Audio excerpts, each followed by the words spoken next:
hacerlo en su totalidad, pero sí podía acudir a su gobierno. No fue una decisión fácil.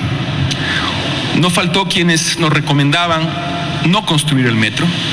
Me decían que los proyectos de metro en todo el mundo con frecuencia generan muchos problemas y que además las molestias ciudadanas por el desarrollo de las obras ocurrían en toda la ciudad sin que esas obras sean visibles, porque están en el subsuelo.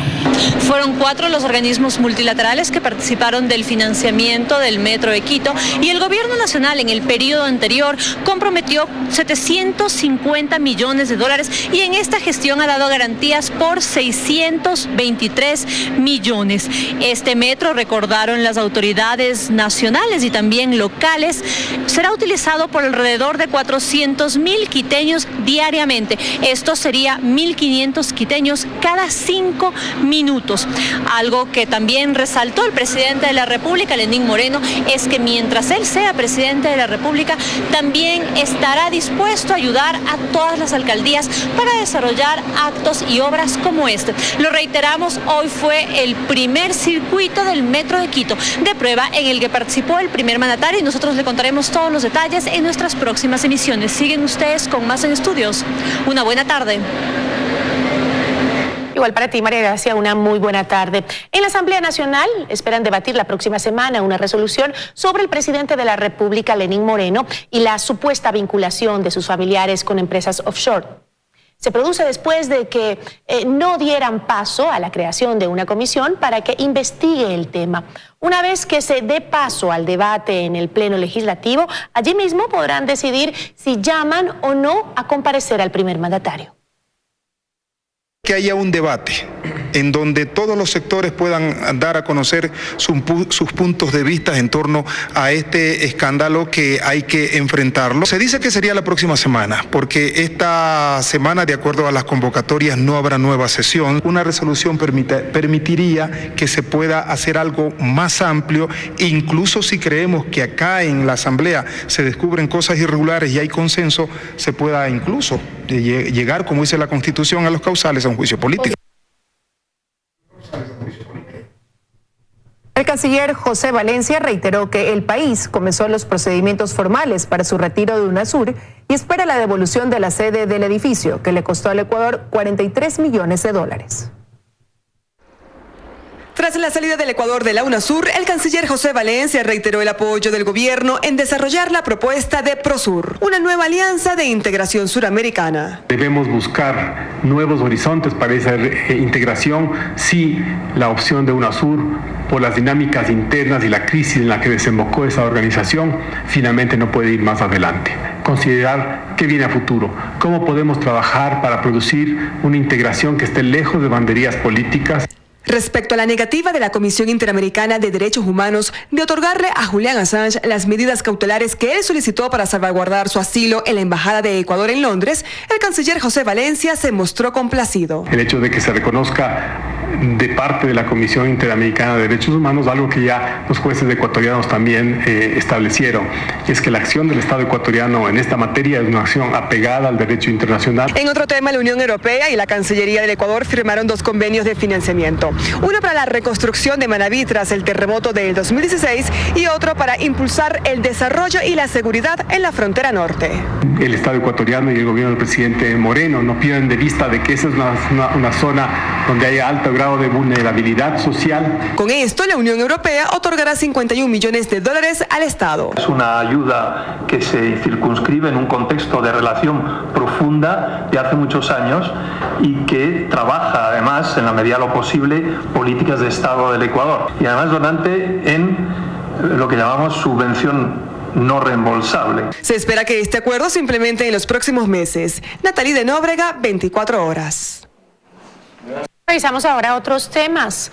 El ministro de Defensa asegura que la patrulla militar que actuó con el uso progresivo de la fuerza en San Lorenzo, Esmeraldas, y que terminó con la muerte de una persona, tiene el apoyo de la institución.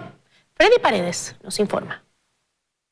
El ministro de Defensa justifica la acción militar que se produjo este fin de semana en la frontera, concretamente en el cantón San Lorenzo de la provincia de Esmeraldas, que terminó con la muerte de una persona y heridas a un menor de edad.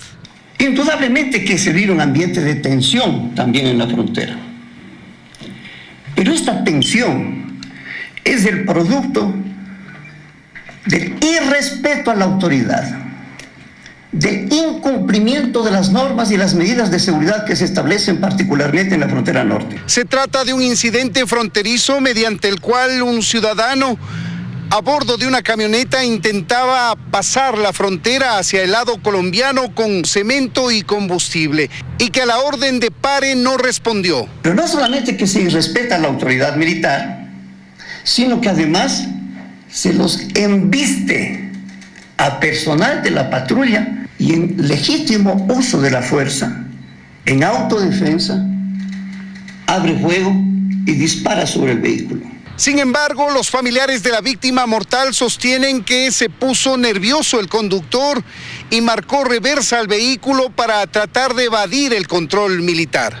Entonces aquí va de retro y entonces los militares han comenzado a disparar. Le disparan, la bala entra por la puerta y le pegan todo aquí, en el muslo, la bala. Y le pasa al otro lado. Entonces el chofer agarra enseguida, se va de retro, se da la vuelta y se va al pueblo, a San Lorenzo. Pero mi primo ya no alcanza a llegar. En todo caso, los 11 miembros de la patrulla militar que actuaron en este incidente se han puesto ya a órdenes de la justicia. Tienen prohibición de salida del país y presentación periódica ante las autoridades mientras transcurren las investigaciones.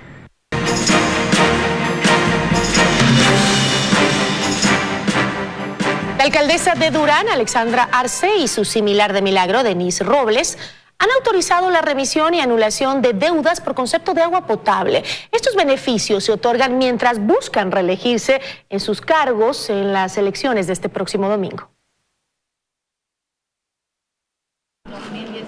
Este es el salón de la ciudad del municipio de Milagro, en Guayas, hoy convertido en un punto de atención ciudadana. Desde el 7 de marzo pasado, cerca de 10.500 milagreños se han acercado hasta aquí a solicitar la anulación de sus deudas con la empresa municipal de agua potable. La alcaldesa nos está ayudando con esto de perdonar la deuda del agua. ¿Qué le han ofrecido? Anularme toda la cuenta. ¿Por completo? Por completo, sí. ¿A cuánto asciende esta deuda? O sea, es casi como a $1,000 y pico. Esto ocurre luego del ofrecimiento de la alcaldesa de ese cantón, Denise Robles, quien busca reelegirse en el cargo en las elecciones del próximo domingo. Y lo más importante, que ya salen sin las deudas, ya con las deudas ya eliminadas. El gerente de la empresa municipal de agua de Milagro asegura que todos, personas y empresas sin excepción, pueden acogerse a este beneficio hasta finales de marzo. No importa el monto de la deuda. Desde $1,000, $2,000, $3,000, lo que usted tenga, hasta $5, $4, todos están siendo beneficiados de este proceso. Estamos hablando de $500,000, $600,000 aproximadamente que hemos anulado, ¿no?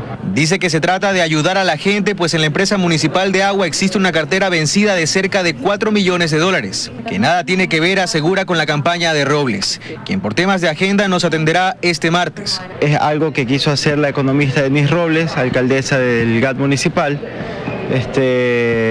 para ayudar a la comunidad milagreña. En Durán, algo parecido. Alexandra Arce, quien busca la reelección de la mano del movimiento correísta Fuerza Compromiso Social, autorizó a inicios de marzo un proceso de remisión de las deudas por concepto de agua potable entre agosto de 2018 y febrero de 2019. Asegura que tomó esta medida por las continuas quejas que en ese cantón existen por la falta de agua potable y defiende su legalidad. Si el problema viene hace mucho tiempo, ¿por qué hacerlo ahora? Eso da paso a que se piense que es una estrategia de campaña, de su campaña.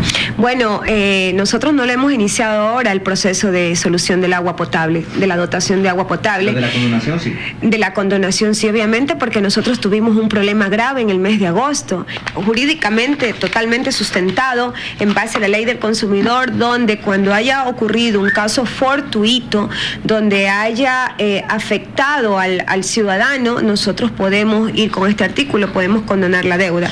Entonces, nosotros aquí justamente está en el artículo 4 de la Ley de Defensa del Consumidor. Arce espera que a la remisión de deuda se acojan por lo menos 37.000 personas. Dice estar consciente de las críticas a esta medida que se ejecuta en medio de una campaña electoral. En Guayaquil, Carlos Acoto, 24 horas. Las elecciones seccionales se realizarán con el mayor número de candidatos en la historia del país desde su regreso a la democracia. Pero el gran número de participantes no es la única novedad. Revisamos las principales cifras de estos comicios. Ecuador se prepara una vez más para volver a las urnas. Este 24 de marzo, 13.261.994 ecuatorianos están habilitados para votar en los comicios seccionales y la elección de los vocales del Consejo de Participación Ciudadana y Control Social. Son exactamente 81.278 candidatos los que buscarán el voto popular este domingo. Y de esa cifra, 39.847 son mujeres. En cuanto a las 221 alcaldías, la brecha entre candidatos hombres y mujeres es marcada. De 1.872 aspirantes a esa dignidad, solo el 14,3% corresponde a mujeres. Para llegar a cualquiera de las 11.000 dignidades entre principales y suplentes, no se necesita título universitario según el Consejo Nacional Electoral. Solo 2 fotografías tamaño carnet y el nombre del aspirante. Durante este domingo, 278.970 ciudadanos participarán en las 40.276 juntas receptoras del voto y los electores recibirán entre 6 y 7 papeletas según el lugar donde estén empadronados. La información va a ser transmitida entre 8 y media, empezarán las primeras actas a ser puestas hacia el público y transmitidas obviamente al sistema informático. Según cifras del Consejo Nacional Electoral, el presupuesto para la campaña de este año fue de $39 millones, 20 millones más que en 2014, que son distribuidos entre los movimientos y partidos políticos para la promoción de sus candidaturas. El proceso electoral está en marcha, incluso los kits electorales se encuentran en las diferentes provincias, se sigue haciendo las entregas de acuerdo al calendario establecido. Tras el sufragio del 24 de marzo, la proclamación de los resultados puede hacerse hasta el 3 de abril. Joana Ramos, 24 horas. Y a una semana de los comicios, la posibilidad del voto nulo en la elección de los consejeros de participación ciudadana crea mucha expectativa. Sin embargo, tanto candidatos al organismo como un ex vicepresidente consultado aseguran que es casi imposible que se logre anular la designación.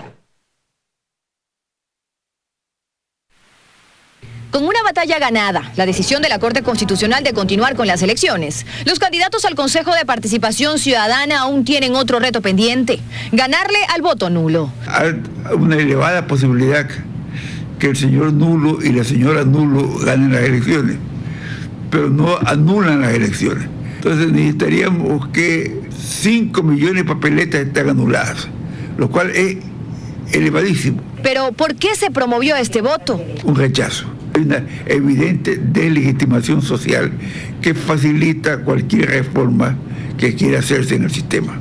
Hernán Ulloa, candidato al Consejo de Participación que no ha estado vinculado al correísmo, considera que la estrategia es negativa. Va a favorecer a las personas que son los candidatos de esa tendencia política anterior, aquellos candidatos que aparecen en pollas electorales que son entregadas puerta a puerta. Carlos Espinosa, rector de la Universidad Metropolitana, quien aparece en la lista de candidatos impulsada por el expresidente Rafael Correa, pero al preguntarle prefiere no decir su afinidad política. Es aún más crítico al hablar de esta campaña a favor del voto nulo. Nos están diciendo: queremos desorden democrático en el Ecuador, no creemos en la democracia, estamos dispuestos a dividir este país. Ulloa, en cambio, no encuentra coherencia de que este voto sea impulsado por Julio César Trujillo. Porque si él considera que esta institución debe desaparecer, lo pertinente sería de que deje de designar autoridades de control. Y ampliando aún más el debate, uno de los candidatos consultados asegura que incluso desde el Consejo de Participación Ciudadana Permanente, respetando los tiempos, se podría impulsar el reestructurar el organismo e incluso el eliminarlo. Espinosa ni siquiera discute esta probabilidad. El Consejo de Participación Ciudadana y Control Social tiene un mandato constitucional: reestructurarse, no cambiarle de funciones. no desaparecerlo.